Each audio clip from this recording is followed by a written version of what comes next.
So this is the final round of the Pro League game, the Pro League final versus Gambit. It's map 5 and we've been playing for soon 7 hours, so people are kind of tired, but we're leading 15-6 and we're close to getting one of the biggest trophies of our careers. We're in the situation where we had an insanely good CT half, and now it's my role as the in-game leader and as the captain to call home the victory. In this scenario, we don't have enough money to buy. As you can see, Gambit, they have full utility. They have AWPs, 2 of them. There's a good chance that we should just do an eco round. So you can see I'm looking around at my teammates, common strategy. I'm calling some moves, what to do, how we're going to secure this plant, and the 800 extra money that it provides. So that's the main objective with the round. The goal is not to win, the goal is to secure more money for the next weapon round. One of the things that's actually just struck me now is that this eco strategy, it's like spawn based, right? So it's depending on where you stand when the round begins. If the dice was rolled a little bit different and someone else would have this spawn, I would never have been the guy running towards B and this clutch would never have happened. So that's just a little bit fun to think about. But I'm very known in my team for buying troll decoys. Sometimes I'm gonna throw them and my teammates don't even know it's mine and they panic a bit, but you can see I throw this decoy towards B just to make some sound. It's gonna shoot, make some distractions. I run down into underground here and now you can see I'm getting mollied, I'm shooting, and they're also nading me, right? Shiro on window and stavn in connector at their place, right? And they're all focusing on middle. I'm one guy distracting 3 players, so this means that Hobbit, who's standing here on the ticket area, he's completely alone, and he has to fight 4 guys coming out A, trying to get the bomb plant. So as I'm getting mollied, I don't see any reasoning to just run forward and die. I've done my job. On stavn coming up slope, and he gets more kills. They're just running out. They're trying to plant the bomb. They're just dying, my boys, and a good kill from Reffe. And while all this is happening, as you can see, I'm just running out B. As Refresh dies now, I'm 1 against 4 with a P250. They've known my position for a while. There's literally 0 chances of winning, so I'm actually considering just running out and just dying. Let's get it on, let's go to the next round. We've been playing for 7 hours, this is not the round that I'm gonna win. But then I thought to myself that maybe, just maybe, I can get 1 kill and hurt their economy a little bit, steal a weapon, something like that. So I start sneaking and hoping that I can kind of find a loophole in their defense. And sneaking here, looking, and here this is the first time I have contact, visual contact with the enemy.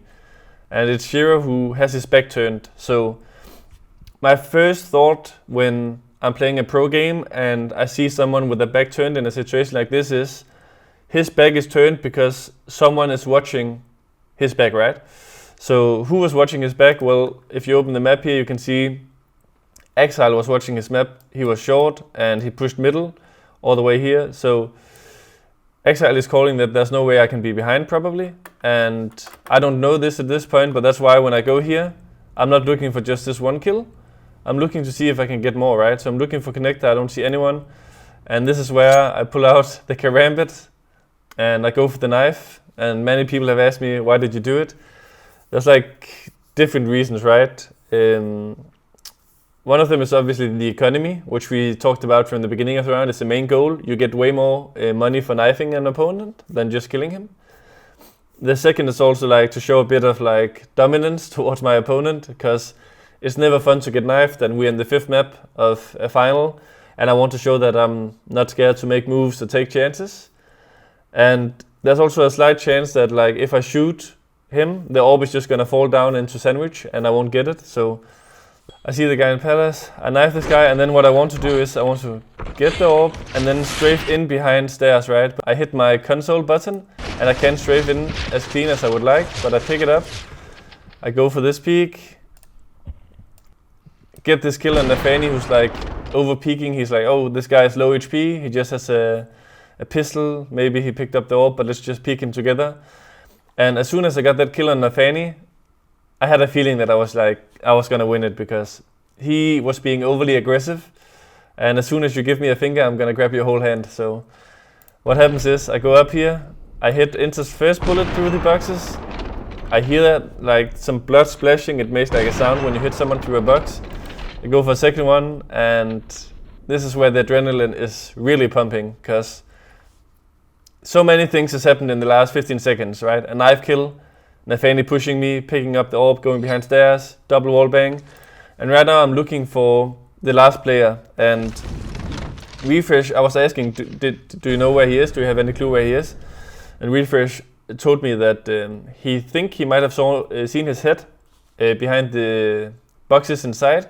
So that's why I'm earlier to see if he's there. He's not peeking. And then I and the team come to the conclusion that he must have been like holding the flank from somewhere. And as I don't see him, to me that means that he must have pushed T-spawn. And I'm thinking he's like A-apps or slope.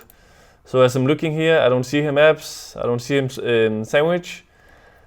And again, this is like a full intuition play. So you ask me why I'm making like this kind of info jump, right? Because I'm not trying to jump to Tetris, but I'm just like trying to jump if I can see him on top of the boxes. And I do that there, see the top of his head. He knows that I've spotted him.